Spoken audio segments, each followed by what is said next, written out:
Hello friends, I am Irfan Mulla. मैं आज आपको स्टैंडर्ड 12 स्टैटिस्टिक्स पार्ट 1 का चैप्टर 2 सिखाने जा रहा हूँ।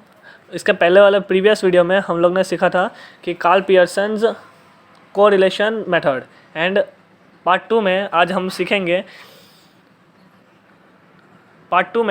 सीखेंगे Spearman rank correlation coefficient method. तो इसमें हम लोग को पहले एक फार्मूला याद करना पड़ेगा। ये formula rank correlation coefficient R is equal to 1-6 sigma D square upon n square -1, ठीक है। और अगर हम लोग को when observations are repeated then CF is obtain, मतलब ऑब्जर्वेशंस रिपीट होगा तो हम लोग को CF मिलेगा। तो CF जब भी हम लोग का फार्मूला में यूज़ होगा ना तो फार्मूला चेंज हो जाएगा। तो R is equal to 1-6 bracket sigma D square plus CF upon n square -1। Okay guys, चलिए अब हम एक्सरसाइज 2.3 का स्टार्ट करते हैं। अब हम फर्स्ट सम सॉल्व करेंगे, rank by analyst 1, rank by analyst 2। मतलब इधर हम लोग को रैंक दे दिया हुआ है, ठीक है। कोई सम में होता है जिसमें हम लोग को रैंक नहीं देते हैं, जैसे क्वेश्चन नंबर 3 में रैंक दिया नहीं है, वो हम बाद में सॉल्व करेंगे। ओके गाइस, चलिए first one, rank by analyst 1। तो अब हम क्या करेंगे, पहले हम लिख देते हैं एक्सरसाइज 2.3। चलिए क्वेश्चन नंबर 1 सॉल्व करते हैं।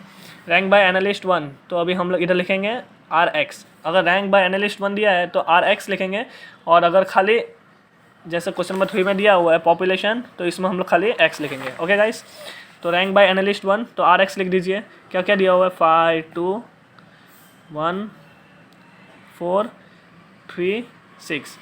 फिर RY कितना दिया हुआ है हम लोग को, ये सेकंड वाला रैंक बाय एनालिस्ट 2 मतलब RY। ओके गाइस, तो 6 4 3 2 1 5। ओके, अब हम लोग ने एक फॉर्मूला पढ़ा था,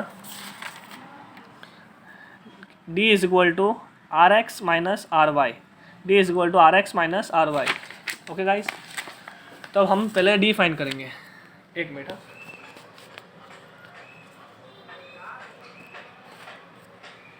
अब हम पहले D फाइंड कर लेते हैं, ठीक है। D क्या होता है, D is equal to RX minus RY। तो ये जो RX है ना, RX में से RY को माइनस करके इधर लिखने का, तो RX क्या होगा। और मैं आपको सिंपल मेथड बताता हूँ जिससे आपका टोटलिंग भी डायरेक्ट होता रहेगा, ठीक है। क्या बोला है, 5 - 6 करना है, तो कैलसी लीजिए और 5 - 6 करिए, क्या होगा -1, ठीक है। तो -1 लिख दीजिए। अब -1 को हटाना मत कैलसी से, अब डायरेक्ट लिखिए 2 - 4। ओके गाइस, डायरेक्ट लिखिए 2 - 4 कितना आया, -2। फिर सेम -2 को मत हटाइए, फिर 1 - 3 डायरेक्ट कैलसी पे कीजिए, डायरेक्ट कीजिए 1 - 3 -2 आया।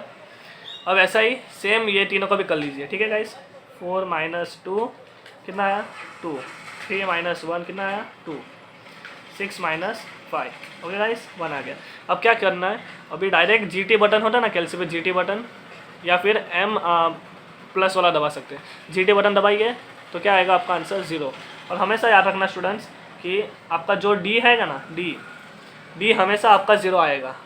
अगर D अगर चेंज होता है तो आपका आंसर रॉन्ग है, ये समझ लीजिए। और आपका अगर D 0 आता है तो समझ लेना आपका आंसर राइट जाएगा। ओके गाइस, अब क्या बोला है, फॉर्मूले में क्या क्या चाहिए हम लोग को, फॉर्मूला देखिए, रिफर कीजिए।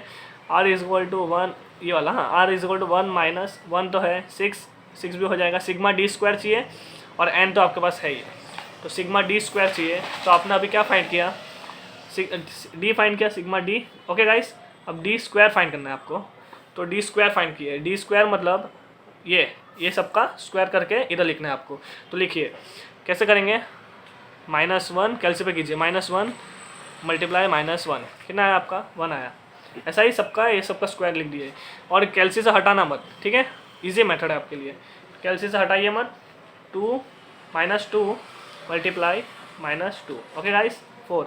ऐसा ही सबका कर लीजिए, कैलसी से हटाइए मत, वापस से -2 4 2 का स्क्वायर 4 2 का स्क्वायर 4 1 का स्क्वायर 1। ओके गाइस, अब क्या करना है, अभी डायरेक्ट आपको GT दबा देना है 18। आपका ये मेथड से आपका इजीली सॉल्यूशन हो जाता है, इजीली मतलब ऐड कर लेता है आपका कैलसी।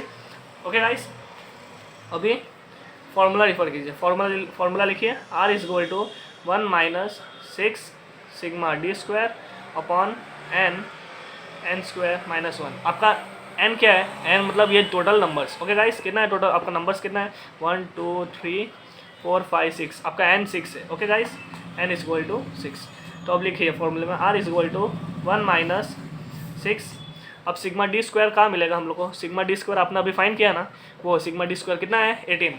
तो इधर लिख दीजिए ब्रैकेट में 18। ब्रैकेट क्यों, इधर मतलब मल्टीप्लाई होता है। ओके गाइस, ब्रैकेट मतलब मल्टीप्लाई अपॉन एन कितना है आपका, अभी हम लोग ने काउंट किया ना, एन मतलब 6 है। 6 लिखिए, फिर ब्रैकेट डालिए। ठीक है, अब एन स्क्वायर बोला है तो मतलब क्या होगा, एन का स्क्वायर। इधर लिख दीजिए 6 का स्क्वायर। ओके गाइस, फिर माइनस 1, फिर ब्रैकेट। आगे करते हैं, R is equal to 1 minus, अब क्या बोला है 6 मल्टीप्लाई 18। कर लीजिए कैलसी पे, 6 मल्टीप्लाई 18 कितना आंसर आया 108। तो लिख दीजिए 108। अब क्या करना है, पहले हम लोग को अंदर का ब्रैकेट सॉल्व करना है। ठीक है, आपने बोधमास रूल तो याद किया ही होगा। ठीक है, तो पहले ब्रैकेट सॉल्व होता है, तो 6 को बाहर लिख दीजिए खाली, फिर ब्रैकेट सॉल्व कीजिए। 6 का स्क्वायर कितना होता है, 6 मल्टीप्लाई 6 कीजिए कैलसी पे 36 माइनस 1। ओके गाइस, फिर वापस से नीचे करिए और एक step, R is equal to 1 minus 108 upon, अब 6 का 6 रख दीजिए, अब ब्रैकेट सॉल्व कर लीजिए। 36 माइनस 1 कितना होता है आपका 35। Okay, R is equal to, I hope आपको समझ आ रहा होगा, R is equal to 1 minus 108 upon, अब क्या है ब्रैकेट मल्टीप्लाई करना पड़ेगा, 6 मल्टीप्लाई 35 कैलसी पे कीजिए, 6 मल्टीप्लाई 35 कितना आया 210। ओके गाइस, लिख दीजिए 210। फिर आर इज इक्वल टू, अब एलसीएम निकालने की जरूरत नहीं है, एलसीएम निकालेगा ना मतलब मेथड बहुत लंबा हो जाएगा। ठीक है, आपको इजी मेथड बता दो, 1 माइनस, अब डायरेक्ट इन दोनों को कैलसी पे डिवाइड कर लीजिए। ओके गाइस, इजी मेथड है। क्या करना है 108 कैलसी पे लिखिए 108 डिवाइडेड बाई 210 डिवाइड कर लीजिए 210 कितना आया, तो पर पॉइंट के बाद गाइस 2 ही नंबर लेना है, तो कितना आया 0.51, तो 0.51। Therefore R is equal to, लिखिए अब 1 से 0.51 को माइनस कर लीजिए, तो 1 माइनस कैलसी पे लिखिए 1 माइनस 0.51 कितना आंसर आया आपका 0.49। 0.49 यह आपका आंसर आ गया, रैंक कोरिलेशन का आंसर आ गया, R is equal to 0.49। I hope आपको वीडियो पसंद आया होगा, और पसंद आया होगा तो आप प्लीज़ सब्सक्राइब कीजिए और बेल आइकन को क्लिक कर दीजिए। ओके गाइस, और आपको जो भी मतलब 12th स्टैंडर्ड के स्टैटिस्टिक्स के बुक में आपको जितना भी मतलब कोई भी डाउट हो, आप प्लीज़ कमेंट करके बताइए, मैं आपका डाउट सॉल्व कर दूंगा नेक्स्ट वीडियो में। फिर मिलते हैं अगले वीडियो के लिए। बाय, सब्सक्राइब कीजिए और बेल आइकन दबा दीजिए। Okay guys.